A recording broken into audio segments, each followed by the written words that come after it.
Hi hello friends, എല്ലാ കൂട്ടുകാർക്കും ഇന്നത്തെ റിവ്യൂയിലേക്ക് സ്വാഗതം.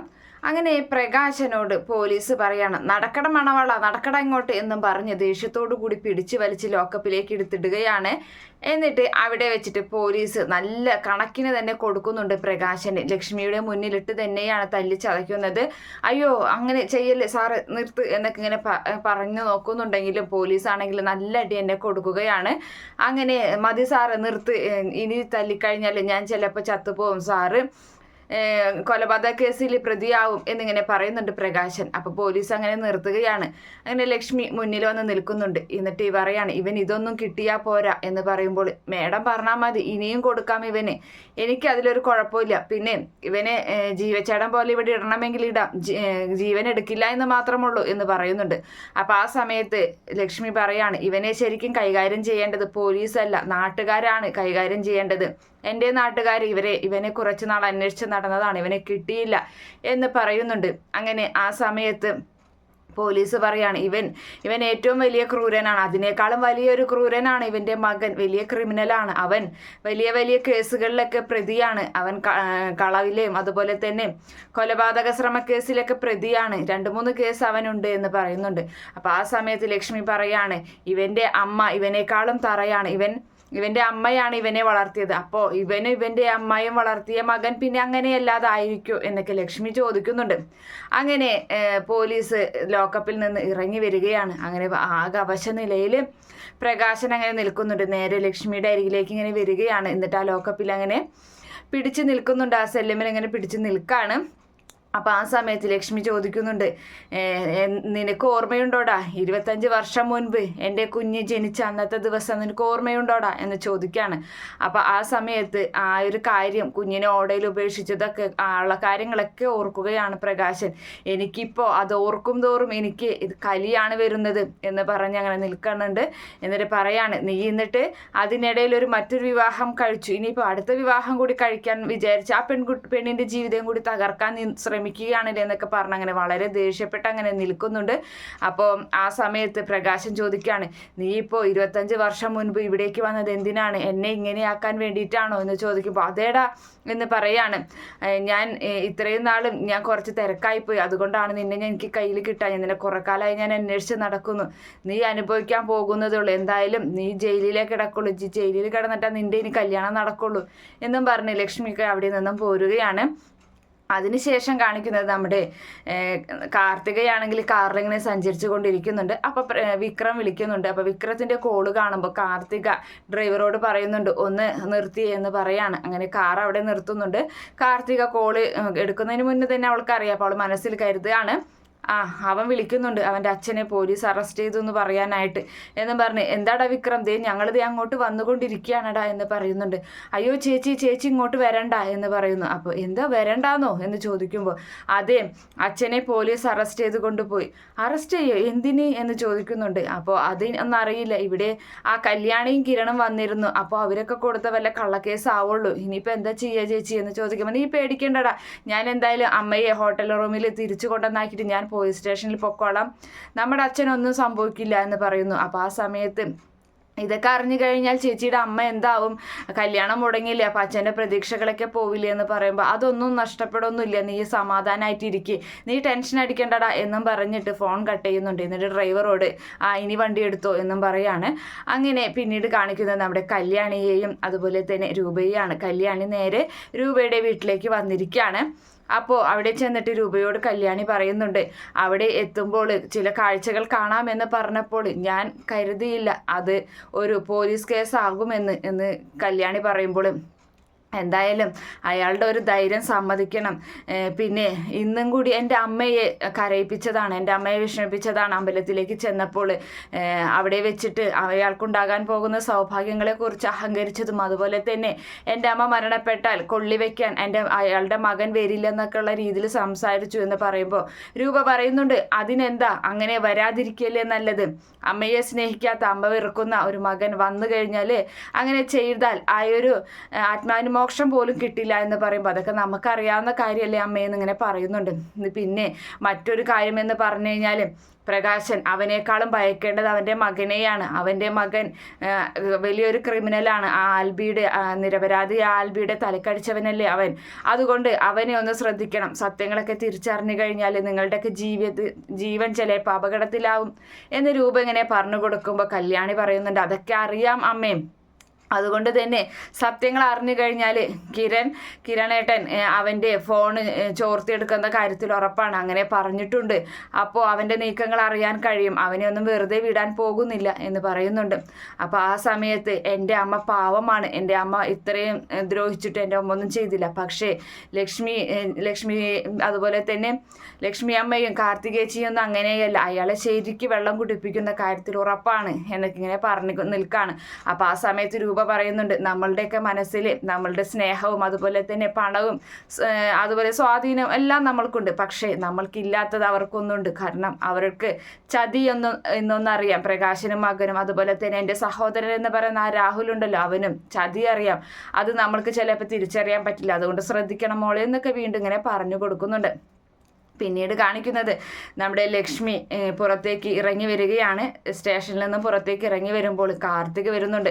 അപ്പോൾ കാർത്തിക അമ്മയുമായിട്ട് സംസാരിക്കുകയാണ്. എന്തായി അമ്മയെന്ന് ചോദിക്കുമ്പോൾ നല്ല രീതിയിൽ കണക്കിന് കൊടുത്തിട്ടുണ്ട് അവന് എന്ന് പറയുന്നുണ്ട്. അപ്പോൾ ഇനിയിപ്പോൾ എന്താ വേണ്ടത് മോളെ, ഞാൻ പോകണോ അതോ നിൽക്കണോ എന്ന് ചോദിക്കുകയാണ്. അപ്പോൾ ജാമ്യത്തിൻ്റെ കാര്യമൊക്കെ എന്താക്കി അമ്മ? ആ ജാമ്യം കിട്ടും മോളെ, മോള് ചെന്നാൽ മതി, കാര്യങ്ങളൊക്കെ SIയോട് പറഞ്ഞിട്ടുണ്ട് എന്ന് പറയുമ്പോൾ അമ്മ പോവണ്ട, അമ്മ ഇവിടെ തന്നെ നിൽക്ക്, അവനെയും കൊണ്ട് ഞാൻ ഇങ്ങോട്ട് ഇറങ്ങി വരുമ്പോൾ അമ്മ കാണണം, ആ ഒരു കാഴ്ച അമ്മ കാണണം. പിന്നെ നമ്മൾക്ക് തമ്മിൽ ഒന്നും രസം വേണം, നമ്മൾ തമ്മിലൊന്ന് വാക്കുതർക്കം വേണം. അയാൾക്ക് വേണ്ടി ഞാൻ അനുകൂലമായി സംസാരിക്കുമ്പോൾ അമ്മ അയാളെ എതിർത്ത് സംസാരിക്കണം. അങ്ങനെ ഒരു ഇത് വേണം. പിന്നെ എന്നെ കണ്ട പരിചയമൊന്നും കണ്ടിട്ടുള്ളതൊന്നും പരിചയത്തിലൊന്നും അമ്മ സംസാരിക്കരുതിട്ടാ എന്ന് പറയുമ്പോൾ ഇല്ല മോള് എന്ന് പറയുന്നുണ്ട് ലക്ഷ്മി. അങ്ങനെ ലക്ഷ്മി അവിടെ മാറി നിൽക്കാണ്. കാർത്തിക നേരെ പോലീസിൻ്റെ അരികിലേക്ക് ചെല്ലുന്നുണ്ട്. അങ്ങനെ പോലീസിനോട് ചോദിക്കുന്നുണ്ട്, എന്തായി കാര്യങ്ങളെന്ന് ചോദിക്കുമ്പോൾ നല്ല രീതിയിൽ നിങ്ങൾ പറഞ്ഞ പോലെ തന്നെ പണി കൊടുത്തിട്ടുണ്ട്. അവന് നല്ല ചതഞ്ഞിട്ടുണ്ട്, പുറമേൽക്ക് അങ്ങനെ കാണുന്നില്ലെങ്കിൽ ഉള്ളൊക്കെ നല്ല രീതിയിൽ ചതഞ്ഞിട്ടുണ്ട് എന്ന് പറയുമ്പോൾ ജാമ്യം കിട്ടിയില്ലേ എന്ന് ചോദിക്കുന്നുണ്ട്. അപ്പോൾ ആ ജാമ്യമൊക്കെ കിട്ടും, ഒരു കുഴപ്പമില്ല. പിന്നെ നിങ്ങളൊക്കെ പറഞ്ഞു കഴിഞ്ഞാൽ എനിക്കിങ്ങനെയൊന്നും ചെയ്യാതിരിക്കാൻ പറ്റില്ലല്ലോ. പിന്നെ സേനൻ സാർ എന്നെ വിളിച്ചായിരുന്നു. അപ്പോൾ സേനൻ സാറ് പറഞ്ഞിട്ടുണ്ട് എൻ്റെ ഒരു ട്രാൻസ്ഫറിൻ്റെ കാര്യം ഞാൻ പറഞ്ഞപ്പോൾ അത് ഓക്കെ എന്ന് പറഞ്ഞിട്ടുണ്ട് എന്ന് പറയുമ്പോൾ സാറ് പേടിക്കേണ്ട, എന്തായാലും ഒരു നന്മയ്ക്ക് വേണ്ടിയല്ലേ സാറ് പ്രവർത്തിക്കുന്നത് എന്നൊക്കെ ഇങ്ങനെ കാർത്തിക ചോദിക്കുന്നുണ്ട്. ഇനിയിപ്പോൾ ഞാൻ എന്താ വേണ്ടത്, മേഡം ചെന്നോ എന്നും പറഞ്ഞ് PC ഇങ്ങനെ ബെല്ലടിക്കുകയാണ്. അപ്പോൾ PCനെ വിളിക്കുന്നുണ്ട്. അങ്ങനെ പോലീസ് കോൺസ്റ്റബിൾ അവിടേക്ക് വരുമ്പോൾ പറയുകയാണ്, മേഡത്തിന് അവൻ്റെ അരികിലേക്ക് കൊണ്ടുവന്നാക്കാം, അവനെ തുറന്ന് വിട്ടോ എന്നും പറയുന്നുണ്ട്. എന്നാൽ ശരി സാർ എന്നും പറഞ്ഞ് കാർത്തിക അവിടെ നിന്നും എഴുന്നേറ്റ് നേരെ ലോക്കപ്പിൻ്റെ അരികിലേക്ക് ചെല്ലുകയാണ്. അപ്പോൾ ആ സമയത്ത് നമ്മുടെ പ്രകാശനാണെങ്കിൽ ആകെ അവശ നിലയിൽ ഒരു മൂലയ്ക്ക് ഇങ്ങനെ ചുരുണ്ടുകൂടി ഇരിക്കുകയാണ്. അപ്പോൾ കാർത്തിക ചെന്നിട്ട് അച്ഛ എന്ന് വിളിക്കുമ്പോൾ പ്രകാശൻ അവിടെ നിന്നും എഴുന്നേറ്റ് പതുക്കെ തീരെ പറ്റാത്ത രീതിയിൽ എഴുന്നേറ്റ് ഇങ്ങനെ അരികിലേക്ക് വരികയാണ്. അപ്പോൾ ആ സമയത്ത് മോളെ എന്ന് വിളിക്കുമ്പോൾ അച്ഛന് കള്ളക്കേസിൽ കുടുക്കിയതാണല്ലേ, അതൊക്കെ എനിക്ക് മനസ്സിലായി അച്ഛ എന്ന് പറയുന്നുണ്ട്. അതേ മോളെ, ആ കല്യാണിയും കിരണൊക്കെ ആവും ഇതിൻ്റെ പുറകിൽ എന്ന് കാർത്തിക വീണ്ടും പറയുന്നുണ്ട്. അതെ, അവരാരൊക്കെ ഏർപ്പാടാക്കി ആൾക്കാരൊക്കെ ഇറക്കിയിട്ട് കള്ളക്കേസ് കുടുക്കിയതാണ് എന്നെ. മോളോട് ആരെങ്കിലും എന്തെങ്കിലുമൊക്കെ പറഞ്ഞു കഴിഞ്ഞാൽ മോളത് വിശ്വസിക്കൊന്നും ചെയ്യരുത് കേട്ടാ എന്ന് വീണ്ടും നമ്മുടെ പ്രകാശൻ കാർത്തികയോട് പറയുന്നുണ്ട്. ഇല്ല അച്ഛ എന്ന് പറയുന്നു. അപ്പോൾ ആ സമയത്ത് എന്തായാലും അവർ തന്നെയാണ് ഇതിൻ്റെ പുറകിൽ, ഇനിയിപ്പോൾ എന്ത് ചെയ്യും മോളെ എന്ന് ചോദിക്കുന്നുണ്ട്. കല്യാണമൊക്കെ മുടങ്ങി അച്ഛ, ഇനിയിപ്പോൾ എന്തായാലും കല്യാണം അമ്മയോട് പറഞ്ഞു കഴിഞ്ഞാൽ കാര്യങ്ങളൊക്കെ മനസ്സിലാവും, അമ്മയും അച്ഛനും കല്യാണം കഴിക്കും, അത് ഉറപ്പ് തന്നെയാണ്. പിന്നെ അവിടെ വീരസ് ഹോട്ടലിൽ ഫുഡൊക്കെ അറേഞ്ച് ചെയ്തിട്ടുണ്ടായിരുന്നില്ലേ അച്ഛ എന്ന് കാർത്തിക ചോദിക്കുമ്പോൾ അതേ മോളെ, എത്ര പൈസ കൊടുത്തിട്ടാണ് ഞാൻ അതൊക്കെ അറേഞ്ച് ചെയ്തത്, ഇനിയിപ്പോൾ എന്ത് ചെയ്യും, എല്ലാവരോടും ഭക്ഷണം കഴിച്ചിട്ട് പോയാൽ മതി എന്ന് പറഞ്ഞു നോക്കാം, പിന്നെ ബാലൻസ് വന്നു കഴിഞ്ഞാൽ നമുക്ക് അനാഥാലയത്തിൽ കൊടുക്കാമെന്നും കാർത്തിക പറയുന്നുണ്ട്. അങ്ങനെ പുറത്തേക്ക് ഇറക്കുകയാണ് കോൺസ്റ്റബിൾ. ലോക്കപ്പ് തുറന്നു കൊടുക്കുന്നുണ്ട്. അങ്ങനെ പ്രകാശം പുറത്തേക്ക് ഇറങ്ങുകയാണ്. അപ്പോൾ ആ സമയത്ത് അച്ഛന് തീരെ നടക്കാൻ പറ്റുന്നില്ലേ, തീരെ വയ്യാതായല്ലോ എന്ന് ചോദിക്കുമ്പോഴും SI അങ്ങനെയാണ് എന്നെ പെരുമാറിയത് എന്ന് പറയുമ്പോൾ അതിന് കുഴപ്പമില്ല, അയാൾക്കുള്ള മറുപടി ഞാൻ കൊടുത്തോണ്ട് അയാളെ ഇവിടെ നിന്ന് സ്ഥലം മാറ്റാം എന്ന് പറയുമ്പോൾ അങ്ങനെയാണെങ്കിലേ മോളെ ഈ സ്റ്റേഷനിൽ ഒറ്റ പോലീസ് പോലും സർവീസിൽ ഇനി ഉണ്ടാകാൻ പാടില്ല എന്നിങ്ങനെ ഒരു അഹങ്കാര സ്വരത്തിൽ ഇങ്ങനെ പറയുമ്പോൾ ആ കോൺസ്റ്റബിൾ ഡാ എന്ന് വിളിക്കുന്നുണ്ട്. അപ്പോൾ നമ്മുടെ കാർത്തിക പറയാണ്, എന്താ പറഞ്ഞാൽ ഒരു നിരപരാധിയെ കള്ളക്കേസിൽ കുടുക്കിയിട്ട് ഇങ്ങനെയൊക്കെ പെരുമാറി കഴിഞ്ഞാൽ പിന്നെ അങ്ങനെ സംസാരിക്കില്ലേ എന്നും ചോദിച്ചു. വാച്ച എന്നും പറഞ്ഞ് കാർത്തിക നമ്മുടെ പ്രകാശന്റെ കൈയും പിടിച്ച് അങ്ങനെ പുറത്തേക്ക് പോവുകയാണ്. അപ്പോൾ ആ സമയത്ത് വീണ്ടും പറയുന്നുണ്ട്, അവരാണ് ആ കല്യാണിയും കിരണാണ് ഇതിൻ്റെ പുറകിൽ.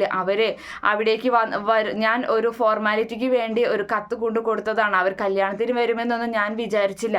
അവർക്കറിയാം ഈ കല്യാണം മുടങ്ങും, ഞാൻ പോലീസിൻ്റെ സ്റ്റേഷനിലാവുന്നൊക്കെ അവർക്കറിയാം. ആ ഒരു കാഴ്ച കാണാനാണ് അവർ വന്നത്. അവരാണ് ഇതിൻ്റെയൊക്കെ പിന്നിൽ, ആ സേനനൊക്കെയാണ് എന്ന് പറയുമ്പോൾ അത് അവർ തന്നെയാണ്, അല്ലാതെ ആരാവാനാണ് സാധ്യത എന്നിങ്ങനെ കാർത്തികേയം മൂളിക്കൊടുക്കുന്നുണ്ട്. അതേ സമയത്ത് ഇപ്പം ഞാൻ ജയിലിലായപ്പോഴും കല്യാണം മുടങ്ങിയപ്പോൾ അവർക്ക് സന്തോഷമായിട്ടുണ്ടാവും. ആ ദീപയുടെ മകളുണ്ടല്ലോ കല്യാണി, അവരൊക്കെ ഇപ്പൊ പൂത്തിരി കത്തിച്ച് ആഘോഷിക്കുന്നുണ്ടാവുമെന്നും പറയും. ആഘോഷിക്കട്ടെ, നമുക്കും ഇതുപോലെ ഒരു അവസരം വരും എന്നും പറഞ്ഞിട്ട് പ്രകാശനെയും കൊണ്ട് പുറത്തേക്ക് വരികയാണ്. അപ്പോൾ കേസും കൂട്ടൊക്കെ ഞാൻ നോക്കിക്കോളാം, അച്ഛൻ ഇങ്ങോട്ട് ഇറങ്ങുമെന്ന് പറഞ്ഞ്. അങ്ങനെ ആ സമയത്ത് മോളെ അല്ലെങ്കിൽ കല്യാണം മുടങ്ങി, ഇനിയിപ്പോൾ മോളുടെ അമ്മ എന്ത് കരുതും, എന്തായാലും മോളുടെ അമ്മയോട് ഞാനൊന്ന് സംസാരിച്ചോട്ടെ, കാര്യങ്ങളൊക്കെ ഒന്ന് പറഞ്ഞ് മനസ്സിലാക്കാൻ ആയിട്ട് എന്നിങ്ങനെ പ്രകാശം പറയുമ്പോൾ അവരവിടെ നിൽക്കുന്നുണ്ട് എന്നും പറഞ്ഞ് ലക്ഷ്മിയെ ഇങ്ങനെ ചൂണ്ടിക്കാണിക്കുകയാണ്. ആര്, മോളുടെ അമ്മയോ എന്ന് ചോദിക്കുന്നുണ്ട് പ്രകാശൻ. എല്ലാ അച്ഛനെ കള്ളക്കേസിൽ കുടുക്കിയ ആ സ്ത്രീ അവിടെ നിൽക്കുന്നുണ്ട് എന്ന് പറയുമ്പോൾ ലക്ഷ്മിയെ കാണുന്നുണ്ട്. ഇവളെന്താ പോവാതെ ഇവിടെ നിൽക്കുന്നതെന്ന്. അപ്പോൾ ആകെ ടെൻഷനായി പ്രകാശിന്. കാരണം ഇവർ തമ്മിൽ സംസാരിച്ച് സത്യങ്ങൾ അറിഞ്ഞാലോ എന്നുള്ള ഒരു ഭയമാണ്. അപ്പോൾ ആ സമയത്ത് ആർക്കറിയാമെന്നും പറയുന്നുണ്ട്.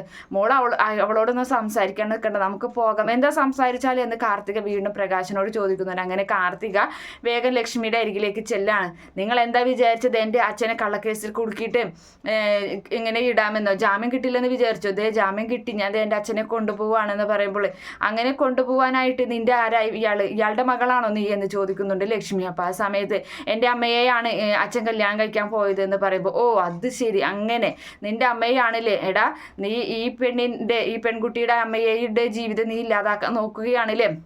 എന്തായാലും ഞാൻ ആ സ്ത്രീയെ ഒന്ന് കാണുന്നുണ്ട്, എന്തായാലും സംസാരിക്കും ഞാൻ അവരോട്. പിന്നെ നിനക്കറിയാലോ 25 വർഷം മുൻപ് നീ എന്താ എന്ന് പറയുമ്പോൾ ഞാനൊന്നും പറയുന്നില്ല. അങ്ങനെ അപ്പം തന്നെ ലക്ഷ്മി പറയാണ്, ഞാനൊന്നും പറയുന്നില്ല, പറയാനുള്ളത് മുഴുവനും ഞാൻ കോടതിയിൽ പറഞ്ഞോളാം എന്ന് പറഞ്ഞ് നിൽക്കുമ്പോൾ പ്രകാശനാകെ ഒന്ന് പേടിച്ചിങ്ങനെ നിൽക്കാണ്. ആ ഒരു ഭാഗം കാണിച്ചിട്ടാണ് ഇന്നത്തെ എപ്പിസോഡ് അവസാനിക്കുന്നത്. ഈ റിവ്യൂ നിങ്ങൾക്ക് ഇഷ്ടപ്പെടുകയാണെങ്കിൽ ഈ ചാനൽ സബ്സ്ക്രൈബ് ചെയ്യാത്തവർ സബ്സ്ക്രൈബ് ചെയ്യുക. അതുപോലെ തന്നെ സപ്പോർട്ട് ഉണ്ടാവണേ. എല്ലാ ദിവസവും ഇടുന്ന ഈ ഓരോ വീഡിയോകൾ നിങ്ങൾ കണ്ട് സപ്പോർട്ട് ചെയ്യണം. By, thank